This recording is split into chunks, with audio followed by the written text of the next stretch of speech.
And so we must actively train ourselves as if we were going to have 10 times the pressure on us as we seek to achieve our dreams. Because I'm sure how many of you guys feel like the next mountain you climb is going to demand so much more of you than the last one?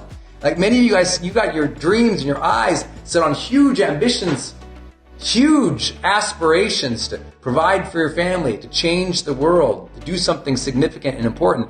And when you've got that big dream way up there, trust me, it will demand more of you next time. So you must start training your mind now to deal with stress. Hey, it's Brendon Burchard. We're going to dive deep into how do you gain some more emotional mastery in your life so you can handle those difficult times when you get frustrated, when you get down, we get like beat up and like chewed out and spit out by the world. What are you going to do to be your best self? That is the topic of today's conversation. That emotional masteries part, that emotional intelligence we hear so much about, that ability to handle the difficulties and challenges of life with grace or aplomb or being centered in the midst of all this chaos and turmoil. How do you be your best? That's the topic of today, and I'm really excited to talk about 4 big topics with you today. Today, we're going to be taking on some of insider sort of advanced topics for you. We're talking about motivation at a deeper level maybe you haven't had with me before. We'll talk about discipline. We're going to talk about resilience, that big ability to overcome those tough things in life. And we will chat about centering. Because I really believe you can master these 4 things. You can master an extraordinary quality of life. Sometimes you just need a little more training, a little more insight on how to do that. So make sure you do 2 things. Number 1, get your journals out. This is going to be a fire session for you today with some very practical and strategic things you can do in your own life to improve your life. So you need a journal. I really encourage you each month to keep a journal just for these sessions so that you can really maintain high performance in your life. You and I both know it is not easy climbing this next higher mountain. You and I both know it's easy to get distracted, to get down on yourself, to feel disconnected from other people. You and I both know even as you strive, even if you're doing a good job, sometimes the stress gets to you and it gives you an edge that you don't like, that, you freak out the kids with. So this is about you living that high performance experience so you can be vibrant, so you can be connected, so that you can be excellence driven every single day. That requires consistency and discipline. And the fact that you are here watching this with us live or in the replay, this tells me something very simple. You're ready for that journey. So do yourself the gift of recording that journey.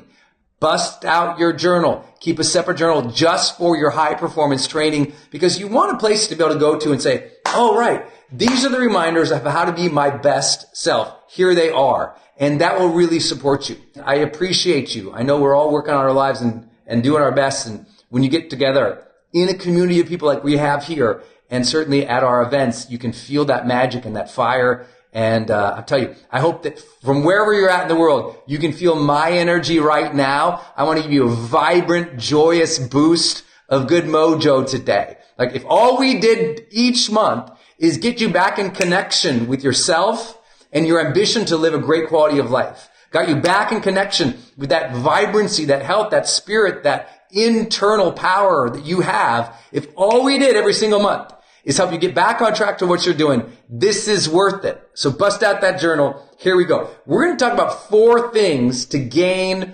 emotional mastery in your life. And what I should really qualify it is saying these are 4 areas that can give you emotional mastery in your life. Because people ask me that all the time, like, well, Brendon, how do you stay so positive or driven?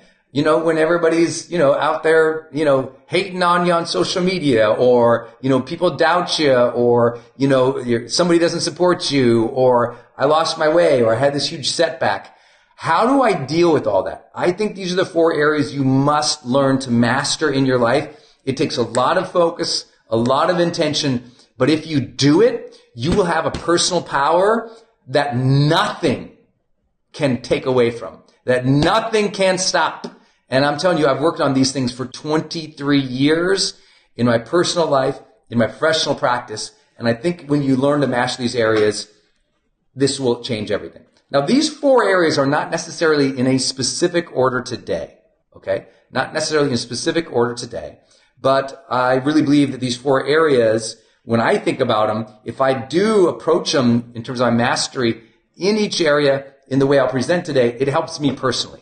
It might not be in your area of priority, but they really help me. Okay. Emotional mastery. 4 areas for it. The first area, I really believe, the utmost, most important area of emotional mastery is mastering motivation. Now, when I say emotional mastery, you're like, wait, isn't motivation just a topic, an area? I'm like, no, motivation is an emotion, right? A motivation is a emotion that you feel a drive, a sense of hunger, a sense of want, and a sense of desire to make something happen. I believe motivation is one of the most important things we have to master in our total emotional sort of toolkit, right? Because if you can emotionally feel motivated every day, almost everything else can fall in line, right? If you're emotionally motivated to be a better mom, be a better caregiver, be a better parent, be a better lover, be a better entrepreneur, be a better business person, be a better contributor to the greater world. When there's a motivation pulling you forward, out of bed each day, into the office, into real life to be your best, then everything changes. When you lose motivation, you and I both know the loss of motivation is the first gate to suffering. You lose motivation. Now you don't feel like doing anything. You don't feel like doing anything, you don't work out. You don't feel like working out, you don't feel like doing anything. You don't feel like doing anything, you don't want to do your goals. Don't feel like doing your goals, feel unfulfilled. Feel unfulfilled, feel unsatisfied. Feel unsatisfied, feel like life is meaningless. It is a slippery slope when you lose motivation. But the issue is no one has motivation 24/7 all the time. Motivation is an emotion you learn to cultivate by using your mind, your body, your greater consciousness to ensure that you feel that pull of purpose, that you feel that energy inside that says, I want to create, I want to contribute, I want to be my best self, I want to connect with people. And so motivation is something we're going to have to generate on a consistent basis. I know many of you are at HPA and you hear me say, all the time, you have to learn to bring the joy because the power plant doesn't have energy. It generates energy. Motivation is something the motivation guy. I have the best-selling book of the entire century with motivation in the title. It's called The Motivation Manifesto, if you haven't read it. And the Motivation Manifesto is like, if anything is imbued in that book, it is like this ferocity and this fierceness and this attention to living our best lives, but it has to be like generated. Because even though I'm the motivation guy, there's plenty of days I wake up and I'm like, blah. I don't feel like it. There's plenty of days, there's plenty of moments where just like you, I'm just like, I'd rather be lazy and do nothing right now. And that's okay. That's part of homeostasis. That's part of our human body to want to power down, to relax, to chill out. But too much of that can lead to an unfulfilling life.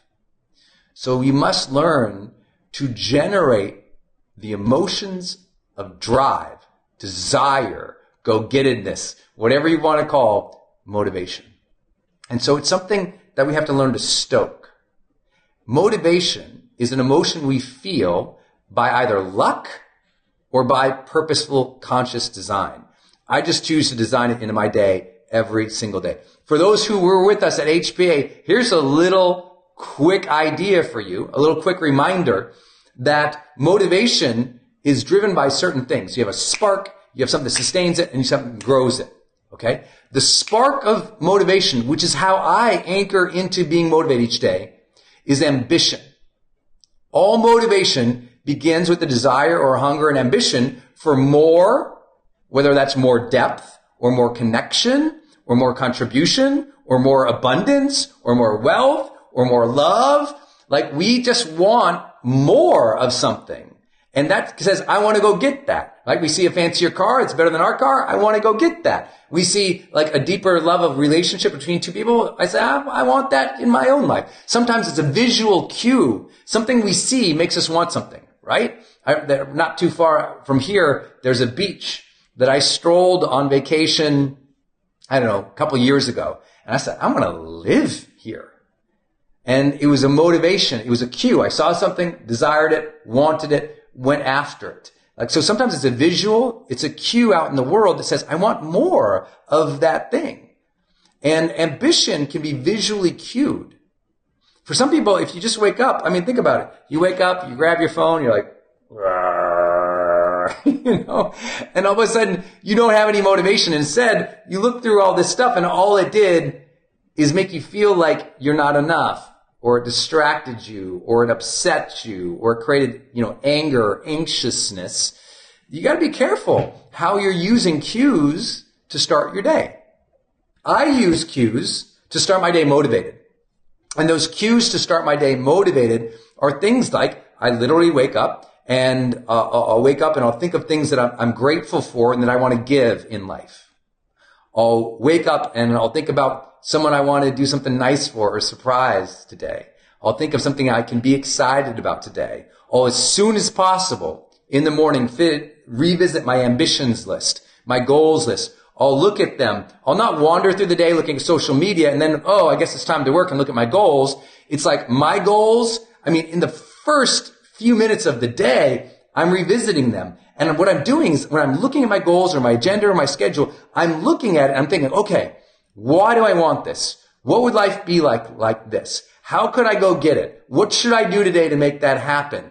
And that motivates me. That's my list of goals, my list of ambitions, the things that can excite me. In other words, it's very intrinsic goals. It's intrinsic rewards that I'm after. I'm like, if I go do that, I will feel better. If I could have this, I'd be happier, right? It's not that I can't be happy with now, but I want to pull. Like if I can have that future pull, that's going to motivate me to go do stuff, right? I have to literally generate that in my mind. And so when I have that connection in the morning, then my takeaway for you is connect with your ambitions every morning, very first thing in the morning. Somehow part of your morning routine, connect with your ambitions. Look at them. Why do you want them? What would you get from that? How would you feel from that? What would that generate? Why would life be more meaningful? Really connect with that ambition every single morning, and you'll start to notice you feel better. Because remember, if you were at HPA, if you've ever attended our event or our seminar, you also know this reality, that motivation wanes with attention. Meaning, if we don't give our ambitions, our goals, a lot of attention, the motivation just goes away. Because motivation is either fueled by our attention or by momentum, right? It either takes reflection or action to generate serious, sustained motivation. Either reflection or action. Because ultimately, from the reflection, that gives us clarity, and clarity can give us confidence. Or action can give us momentum. And when we have momentum, motivation is way easier to cultivate, generate, and sustain, obviously. So these are really important concepts. Every morning, get very close to your goals. Ambitiously. What are those things that you want, desire, need, and would enjoy, and what do you need to go to get it? That's the intrinsic type of things, the things we'll feel good about, that drive satisfaction, fulfillment, meaning, excitement in us. But I also have my extrinsic, meaning my external cues or goals or rewards that also I revisit. So for me, example, when I always tell you, wake up each day and at some point say, who needs me on my A game? For me, every morning, I re-anchor down into my relationships. I think about, okay, if I don't show up today and do a good job, then my wife and I have a lower quality of life. Then I can't support my mom. Then I can't support my team. Then all these people who count on me every day for motivation or count on me for leadership or count on me for support, they don't get that from me. And I tap into that reality that if I don't show up for somebody today, then you know what? By the end of the night, I'll feel worse about myself, but also it will impact other people. Because you cannot have real, high-powered mental motivation without a connection to other people. We are social animals, so we have to think about, okay, what should I do? How can I contribute in a way that serves other people? So where that internal one is about self and satisfaction and fulfillment and meaning personally, That's tapping into our own passions, desires, wants, and hungers. That external one is ultimately about service, about giving or taking care of or being the caretaker of other people. And you cannot just keep starting your day. I guess I'll get some coffee and read the news and see what's on social media, or hop into the car and listen to trash talk radio or turn on the TV and hope to find motivation later in the day. Like, you want to kick off the day with motivation. Like, get already in the morning, immediately in a good state of mind. When I'm in a great state of mind, it's like, bam, the day goes. And you know what? If you start the morning in the right frame of mind, motivated, driven, because you're connected to what drives you and what will serve other people, then when you start like running out of gas at noon, 1, 2, or 3, it's easier to like re-spark that flame than to fuel that flame than to start a new fire. Right? Because some people, they just keep waiting. They don't even think about, I guess I should be motivated, until they've lost it. I want you to start the morning with it and sustain it throughout the day by revisiting it. Remember, the secret to all of motivation is revisiting those whys. It's revisiting that ambition that you have for your life, for more, for others, for contribution. That's everything. Right? That's everything. And if you get away from that too many days, too many weeks, too many months, I'm just here to tell you, you're really going to struggle. So I hope that helps. Every morning, everybody, every single morning, I really want you to connect with that. Okay, what am I motivated? What am I driven by? And that's going to really, I can't explain how much that's going to help you. You will feel it and you will know it if you will do it every morning. Okay? Motivation starts in the morning, but it's also sustained by that morning frame of mind. So that's really key. That's the first idea behind motivation. Connect with your ambitions first thing every single day. Give attention to that every single day. Here's something I don't often talk about, but it's important for me because it's very easy for me to be really effective in the mornings. And then that afternoon, 2, 3 o'clock, and I can just be like, man, I want to go outside, take a walk, come back, turn on some Netflix, eat some carbs. You know, that can be my afternoon if I'm not careful. So here's what I do. I have a checkpoint in the mid-afternoon to recognize, reward, appreciate anything that I have done today. Anything that I have done today. And that midpoint checkpoint, for me on my phone, I just have an alarm. Mine tends to go off around 2:30 or 3 o'clock in the afternoon. It just flashes to me and it says, what's been great today? What's been great today? And so that will cue me. All right, it's time to visit. What's been great today? So I'll just think about something I've done. It could be like, I answered 10 emails today that I've been avoiding. Good job. It could be as simple as I made that one call. I said I was going to call, did it. I shot that content, created that thing, whatever. Some type of, like, listen, motivation is often driven by recognition. So recognize what you have done so far in the day, early afternoon. Then what I do, in order to keep myself motivated even more, because I've set in my mind that I want to be a person who's excellence driven, what I will do is I say, okay, here's what's great so far. And then I ask just a simple question. How do I complete this day with excellence? Just a simple touch point in the afternoon. How do I complete this day with excellence? So I will look at the rest of the day, whether that's 2 hours more, 4 hours more, 5 hours more, 6 hours more, whatever it's going to be for me. And I go, okay, how do I think through the rest of this day with real excellence? And when I can connect with that, I'm telling you, it's just so part of me, and it really makes me want to serve.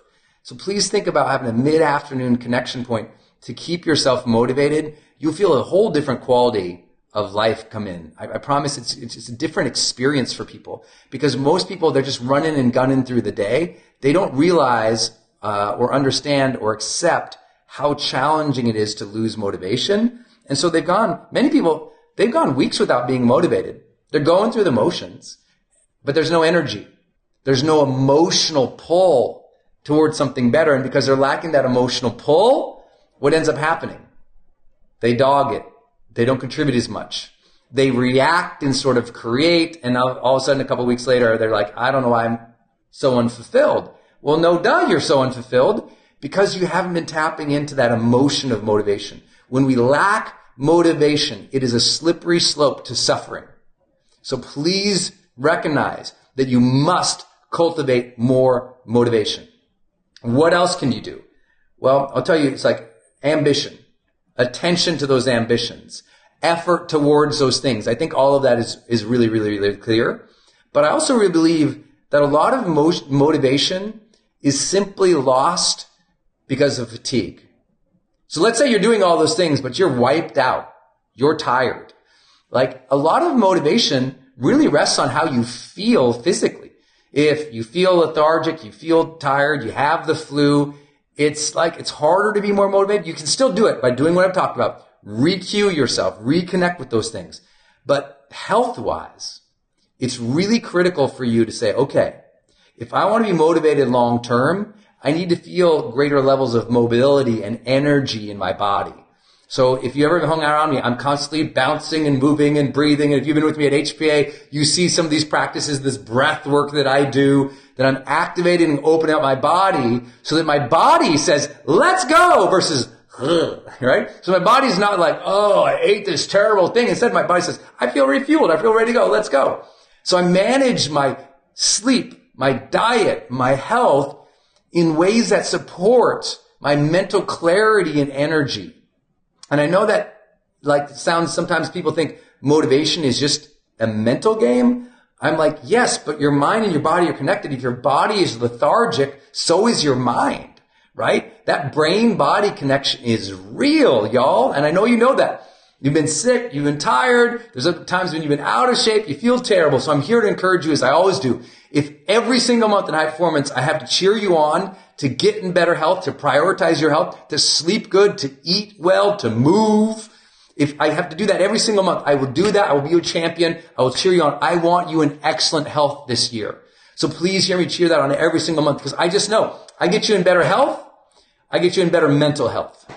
We get you in better mental health. It's easier to sustain that fire and that drive, that purpose, that motivation. That thing will bring you satisfaction, joy, and meaning. I know you guys get this, but I want to fire you up today. Like, this is something you must fire up on your own. This will be fleeting.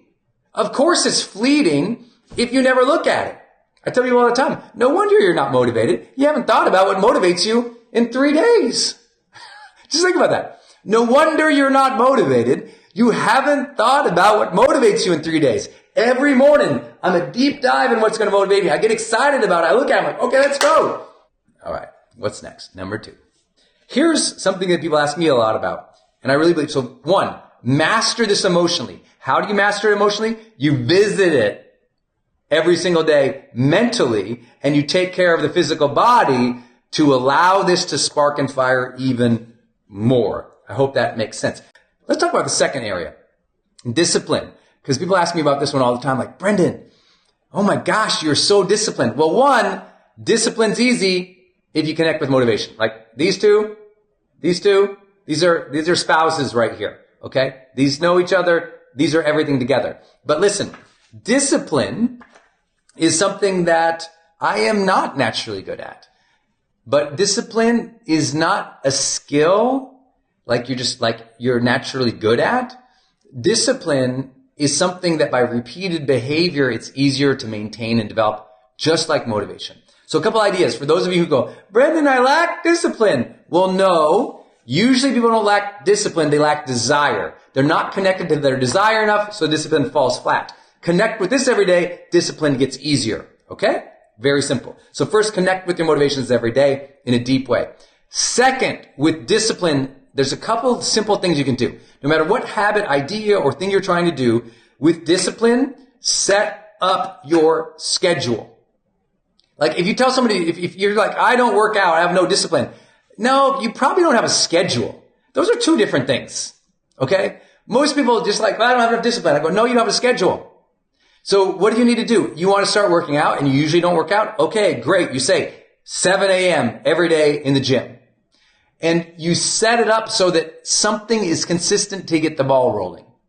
That's why if someone's lacking in health, the first thing to tell them is start working out. And everyone says, well, when? First thing in the morning.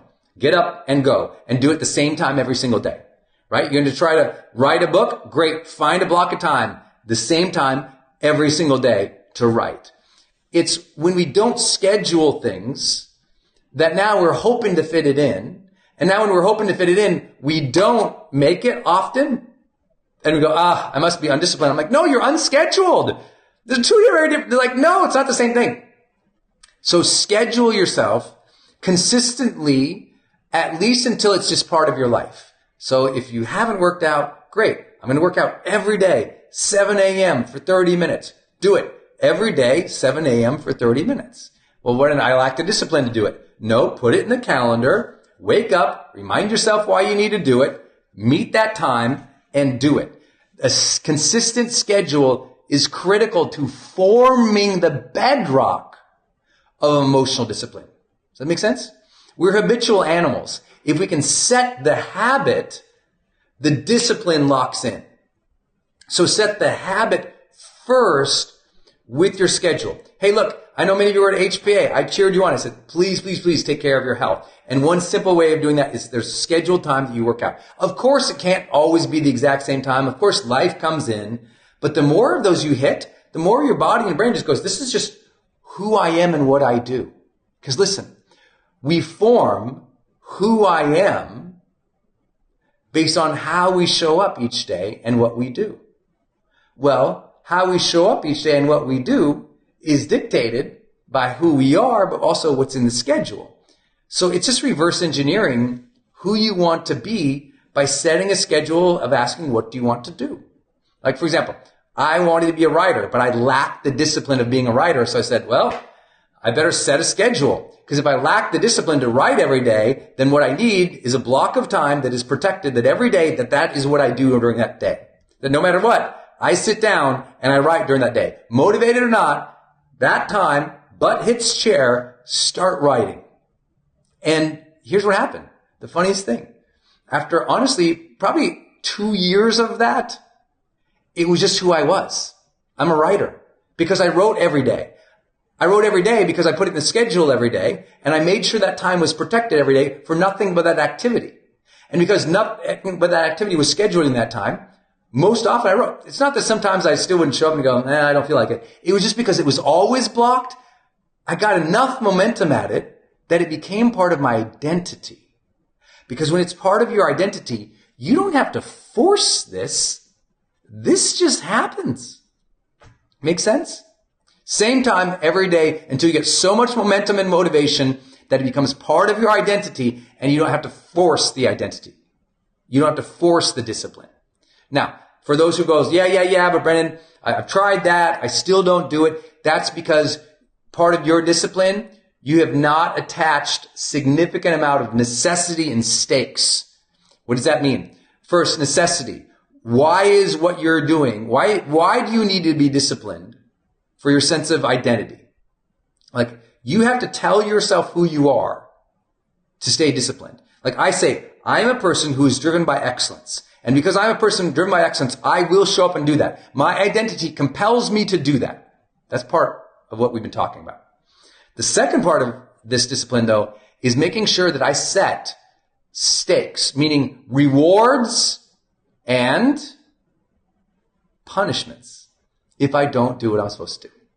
So, for example, my rewards, I'm very driven. My discipline is very driven by rewards. Very driven. Like, I'm like, if I do that and I do that today with excellence, then I get this. I'll give you an example today. Probably shouldn't share this with you, but I just got back to Puerto Rico after seeing many of you HPA. I did HPA, going to HPA. I'm clean and, super clean eater. Do HPA, super clean. Finish HPA, recover, super clean. Today, it's Friday here. Today is my first HPA is over. I delivered my live cast. I was clean as clean can be. So today, I'm going to finish my very last live cast today and talk about very healthy eating practices. I'm going to go have a pina colada today.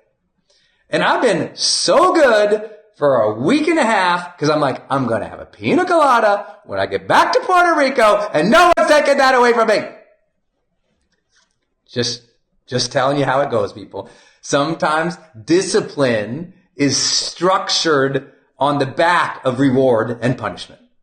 Discipline is structured on the back of reward and punishment. So you got to have your rewards. Now mine might sound silly to you, so what are yours? But here's the deal. Listen. Please listen. In life, no clarity, no change, right? Well, please explain to me how you are going to be disciplined if you are not clear on the rewards for the discipline, right? So you can get the schedule all clean. You can have the perfect, beautiful, amazing schedule, but you won't stay disciplined if you don't see the reward. What is the reward? Why are you working so hard? What's the reward you're going to give yourself? You got to be very, very clear on that. My reward in different times of my life, one time, I'm not kidding. One time I said, I'm going to be so disciplined for X number of months because I knew that those X number of months was going to provide for the down payment of a new home. And I just literally, in my office, was like, new home. And every day I was like, okay, new home. Let's go. Because I knew that there was a light at the end of the tunnel.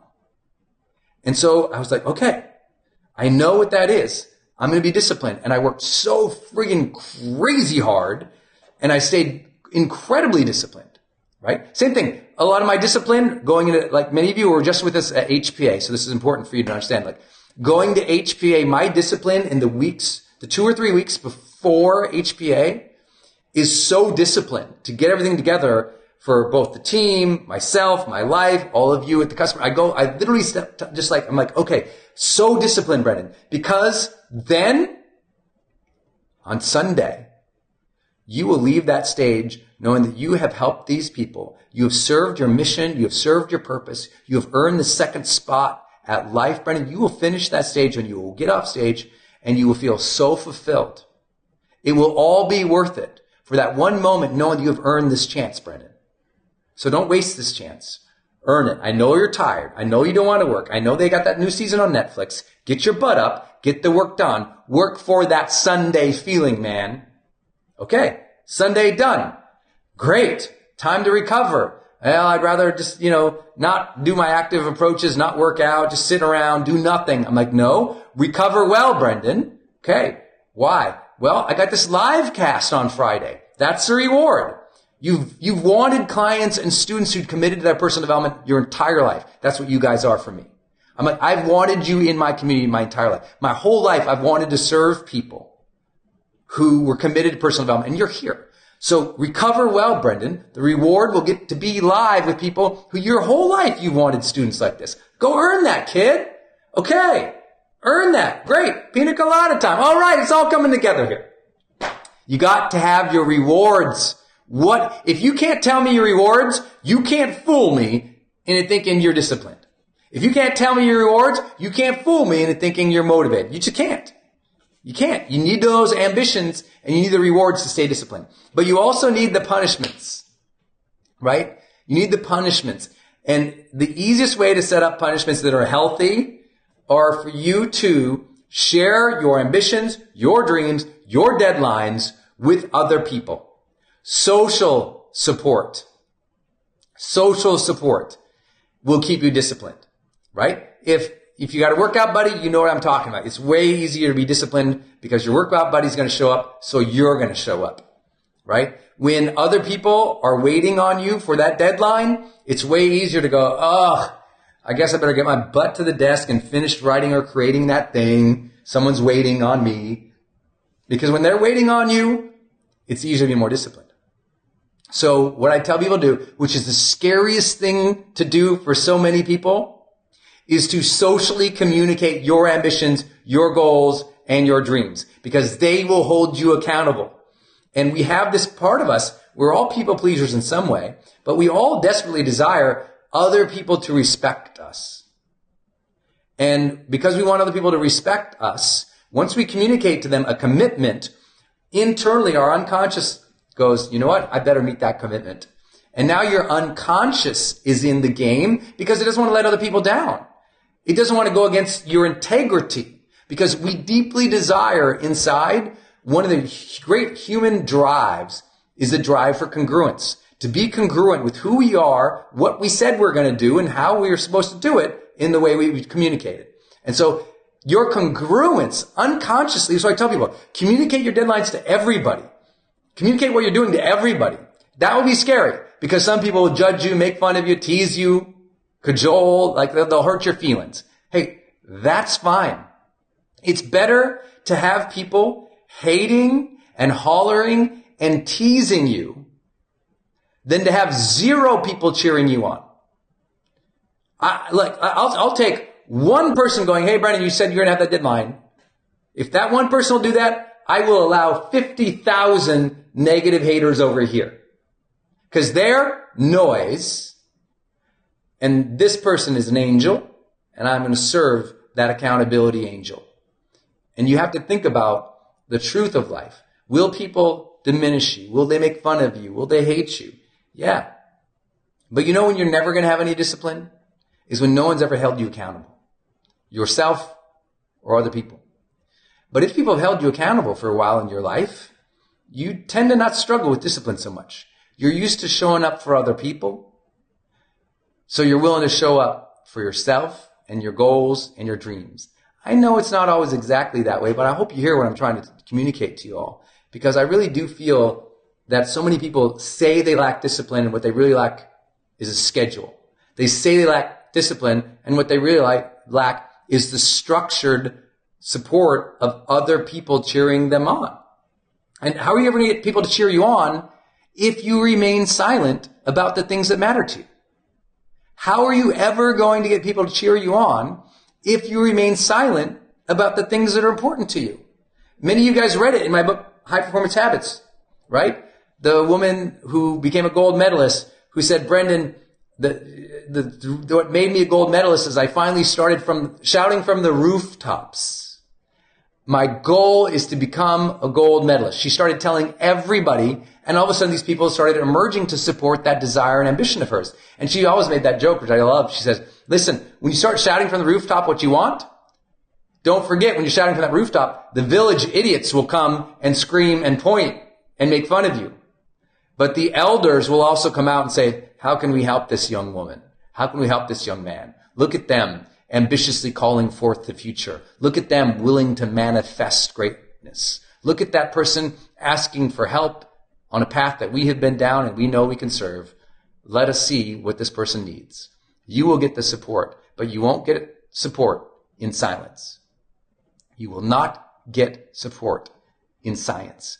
That is why I love each and every one of you guys. It's easier to be disciplined when you're around people who are working on themselves. And that's my third point of discipline, right? The first one is have a schedule. Second one is shout out from the rooftops to get support. But the third one, stay part of a community.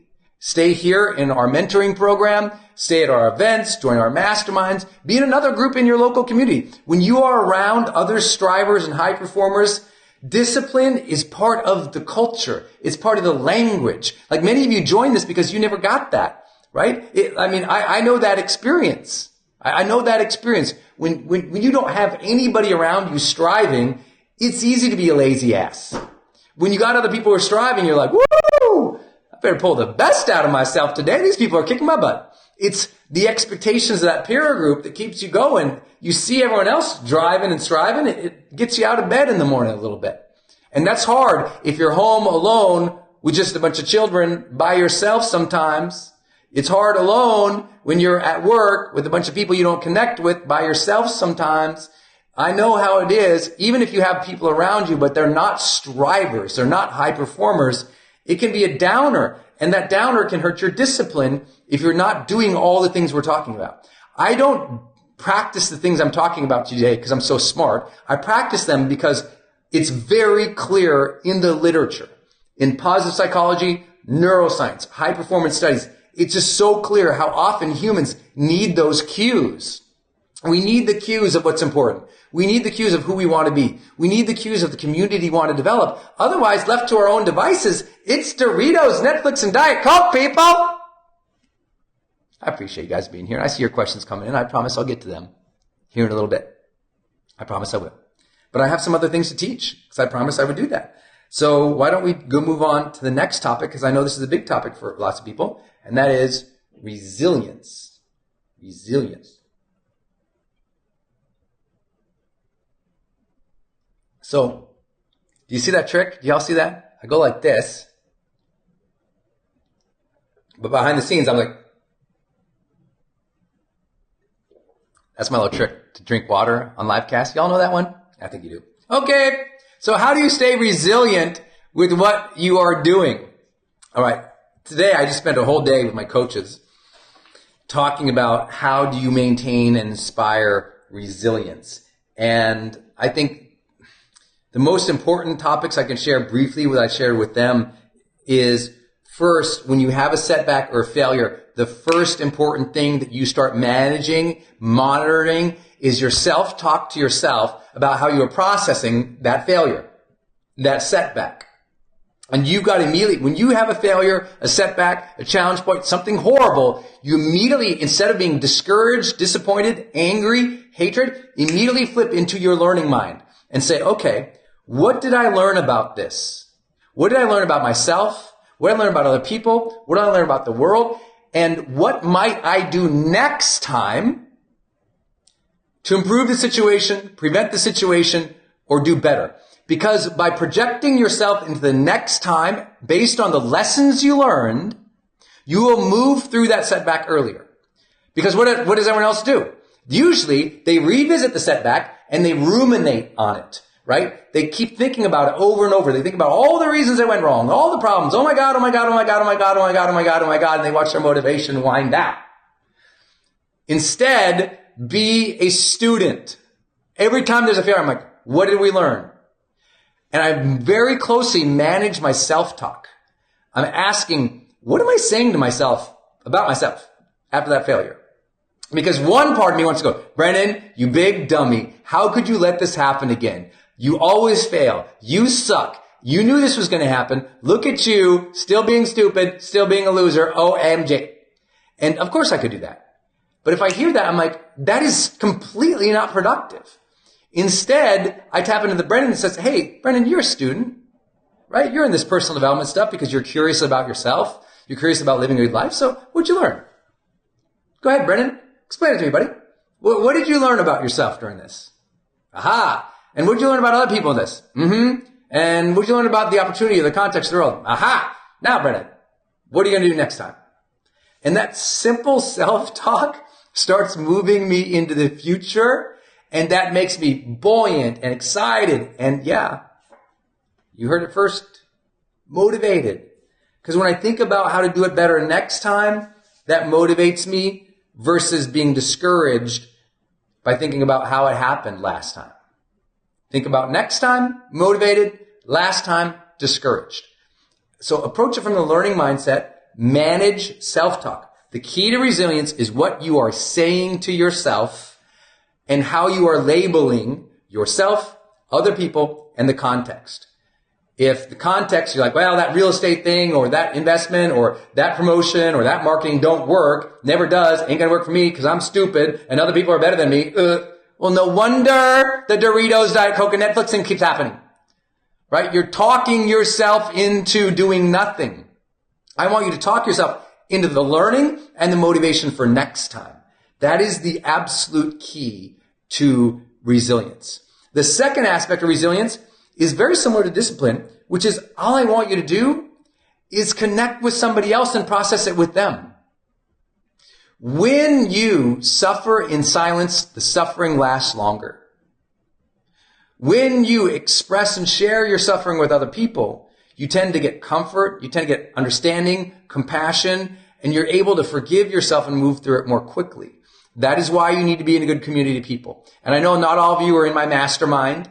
Not all of you are at our events. Not all of you are in the social community here because maybe this is your first time with us. But I'm cheering you on from afar. I'm here for you. I love you. You have support in this world. Never forget it.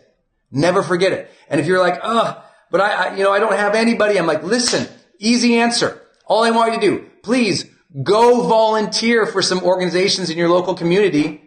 And as you get a volunteer community around you, when you're struggling, now you can call up your fellow volunteer, another person, or tell them out while you're volunteering, like, yeah, I've been having a bad week, or yeah, this happened in my marriage, or yeah, I got the medical report, and if you have no one to share anything with, no wonder you suffer. But don't forget that there's 7 billion people in the world, and there's no reason anybody watching this doesn't have a positive supportive group. If you don't have a positive supportive group, you can't blame where you're from, you can't blame your city, you can't blame your company, you can't blame your team, you can't blame anything else. You need to go build that active community, where that's, again, come and do our events, or it's for you joining a local group, whether it's for you volunteering, whether it's for you reaching out online. There are always options for you, but it's really like, we can all be warriors, right? But I always tell people, you don't understand that warriors have other comrades. Like, if none of the great battles on earth were fought without an army, you need to develop your army and stop thinking of yourself as an army by yourself, right? That's not how it works. You need comrades, partners, friends, family, friends. So you got to develop deep connections and relationships, be around great people. And if you ever struggle with that, I always tell people the greatest support network you can ever get for free is joining local volunteer organizations. And because the people who volunteer in your community tend to be the most compassionate, thoughtful, progressive, intelligent people who also have realized life is about service to others. So they're dedicating their time and energy to that. Who happens to be on the boards of the most successful nonprofits in town? The most successful people in town. So automatically you're leveling up your peer group by volunteering, because the people who run the local nonprofits, or the people who donate the most and contribute the most, tend to be the most successful, and you're leveling up your peer group. And when you level up the people who you are around, they've dealt with challenges just like you. And it's easier for them to support you, cheer you on, guide you through that setback because they've been through it. And when you have a social support, the resilience is so much easier. Okay. The other aspect about resilience I'd like to share with you today, to develop a lot of resilience, is, remember, you're going to think about what you learned, think about how you're labeling yourself and talking to yourself, and orient yourself to the future. You're also going to surround yourself with good people. The other aspect about resilience is this: make sure you maintain your discipline for previous commitments to self.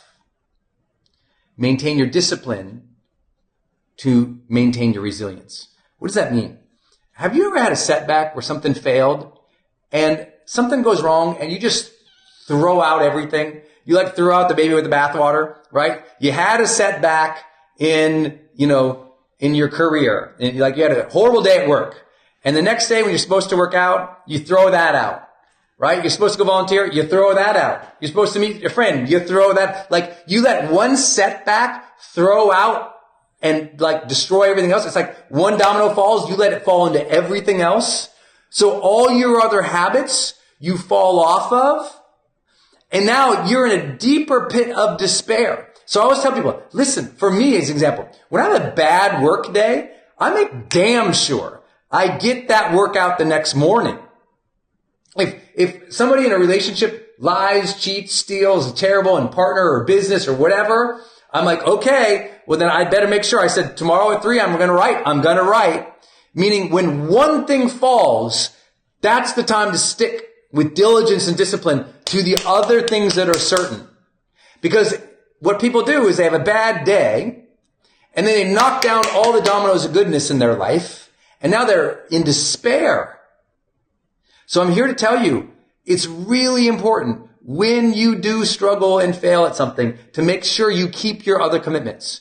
Yes, you had a bad day, but don't cancel all the other meetings you had set up to move your life forward the next 3 days. Because that's what people do. I don't feel like it now, I'm mad. And they cancel all the good that they were going to do. And now they're like, by themselves, having no momentum. They have no momentum, so they lack motivation to get back up. These things, the reason I chose these things for you as part of this emotional mastery conversation is because they all tie together so tightly, right? You want resilience? You want to spring back more from your failures? Maintain those practices in motivation and discipline. I know you all know this, but it's so absolutely critical that if something falls, maintain your other commitments. It's so important to resilience. And the fourth one, centering. What does that mean? We must learn to center ourselves amid the chaos, the stress, the struggle, the challenge, the bad day. We must, in the moment, be able to flip from anger to peace. In the moment, be able to flip from stress to clarity, to ease, to freedom. We must teach ourselves to center ourselves both when we don't need it and when we do need it. And I think that's what's really important. I think one of the greatest disciplines we can ever give ourselves is this topic of centering. And so we must actively train ourselves as if we were going to have 10 times the pressure on us as we seek to achieve our dreams. Because I'm sure how many of you guys feel like the next mountain you climb is going to demand so much more of you than the last one? Like many of you guys, you got your dreams and your eyes set on huge ambitions, huge aspirations to provide for your family, to change the world, to do something significant and important. And when you've got that big dream way up there, trust me, it will demand more of you next time. So you must start training your mind now to deal with stress. Many of you, that means it is finally time to start learning meditation. It's like you've been thinking about it. You kind of meditate once in a while and you've thought about it, or you did that one retreat one time. I'm like, make it a daily part of your life to center yourself every single day. For some of you, centering yourself, that just means closing your eyes, thinking about who you want to be, thinking about what's important, just calming your mind down. Other people, centering is like that can be just like if you're super stressed, lay down, take a quick nap. For some of you, that can mean like the important self-talk. Some of you, that means meditation. Like for me, if I don't center myself every day, twice a day, actively, the next day I know I'm going to get short with somebody. I'm going to let anxiousness get to me. I'll get my nerves. I'll get frustrated. I'll bow out. I'll quit. It's so clear. It's like super obvious to me that the days that I don't center end up in tomorrows that are chaotic. And so I just got to make sure I take that time every day. That might mean you go take a 45-minute walk. Many of you guys know every single day I walk outside. Every day. Rain, water, snow, sleet. I don't care. I will walk 30 to 45 minutes outside every day. I don't miss, because that just being out in nature and breathing and feeling the wind on my face and the sun just calms me down, gets me grounded back into the earth and into nature. It's like, oh, okay. Every day. So for 20 plus years, I meditate at least once a day. I think for the last 14, maybe 11 years, I've meditated twice per day. Sometimes it's only 5 minutes both sessions. Sometimes it's 10 minutes both sessions. And when I don't get that, I might take like a 30-minute nap in the afternoon. At some point, I'll sneak away. Even when I used to have a corporate job and work for somebody else, I'd go close the door in one of the rooms, one of the meeting conference rooms. I close my eyes for 20 minutes. I meditate, take a nap, lay on the floor, do whatever I have to do to recenter my mind. Your ability to deal with stress at this stage is dictating your ability to reach the next level. And so if you're somebody who is always dealing with that negative emotional range, nervousness, anxiousness, stress, depression, some of the big issues that came up today, make sure you seek support. Go see a professional. Go see a therapist. Go see a psychiatrist. Go see whoever your doctor recommends you to get support in that mental health department. For those of you who aren't dealing with clinical issues after those conversations, maybe it's time for you to finally do the things you know you need to do to calm yourself down, right?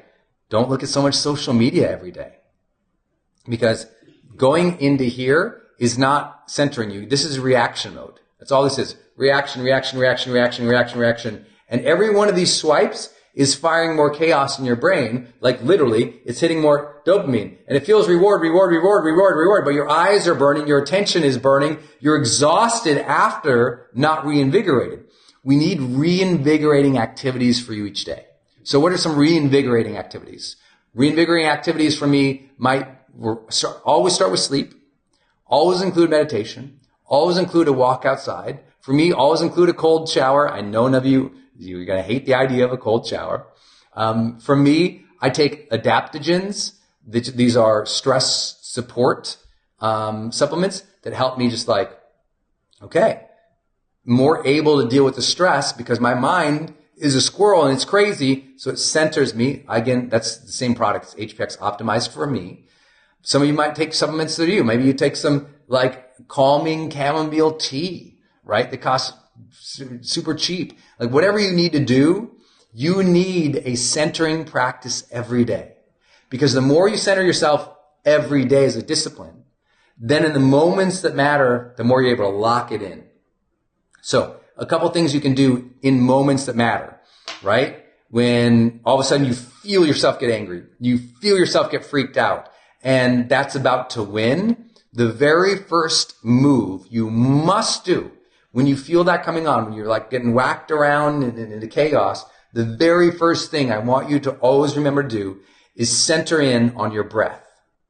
I want you, soon you feel like angry, start taking deep breaths from the belly, and I want you to count those breaths 20 times. Just start, like immediately start counting your breathing. If someone's hollering and screaming, before you holler and scream back and react, breathe. The best way to center the mind and the body is through deep breathing. There's literally thousands of years of research behind this in terms of both the more anecdotal to what we now know in neuroscience. That deep breathing can deeply calm the mind and help you make better decisions. So just breathe. Just breathe. The first thing is breath awareness. Second thing is body awareness. Be attentive to when you feel like how are you holding your body? A lot of people get really tense in their shoulders and their neck, which is cueing their brain to go, emergency, emergency, emergency, get out, scream, holler, fight. And what I want you to do is first breathe. That's breath awareness. Second, body awareness. Drop those shoulders, pull that chest out, elongate that neck, put your feet shoulder width, just stand up. Like just be tall and stand and breathe.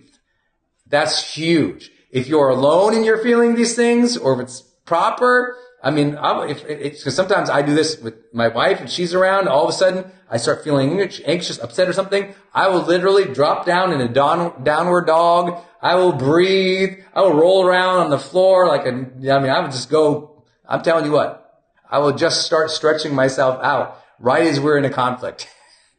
I know, I'm a child. No, she knows it's appreciated because I'm calming myself down. Because for me, centering is a very physical thing.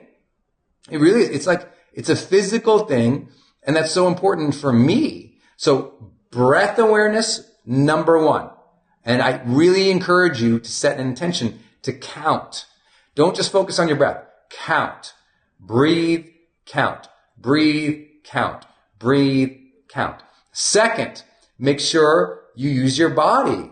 Get body awareness. I really encourage you, drop those shoulders, straighten your neck out, open up your body. It will give you more energy. And then third, what I really encourage you to do in centering, and this is really important, as you're breathing out, when you're breathing in, a lot of people think of just breathing in. I want you to breathe out, but imagine yourself breathing out and it's just dropping the energy and grounding the earth and pulling it up and grounding it to the earth. Like your breathing out is just as important as an intention as breathing in. And if you can get in that mode, you just start noticing you feel better. And then that third piece, though, if outside of the centering into the ground, the third thing is intention, intention, intention. For me, I train myself on the 3 words I want to be, and I'll remind myself of those 3 words, remind myself of those 3 words, remind myself of those 3 words. Because it's easy for me to be reactive and be responsive. Instead, I want to be intentional. So know those 3 words that really defined you and repeat those. Like oftentimes if you ever see me around and I'm like this, all I'm doing is I'm kind of rocking. I'm breathing in and out deeply. I'm getting attentive to my body and my posture, and I'm repeating my 3 words just to reconnect. Because I do that every day. In the moment of crisis, because see, moments of crisis, it feels like everything's out of control. But what can I control? Breath, body awareness, what I say to myself. Breath, body awareness, what I say to myself. I do that over and over and over again, and it really helps me lock back in. I hope this supports some of you, because emotionally, learning to be centered emotionally will so support you as you go to change your life. Just a few of these ideas put into play more consistently with the energetic combo of what we all create here today. I know it can change everything. Hey, it's Brendon. I just want to thank you for watching my channel. There's so many other teachings and trainings on this channel, so please enjoy. Thanks for being here. Also, for those who want to go to another level, I have an upcoming Certified High Performance Coach Certification Week.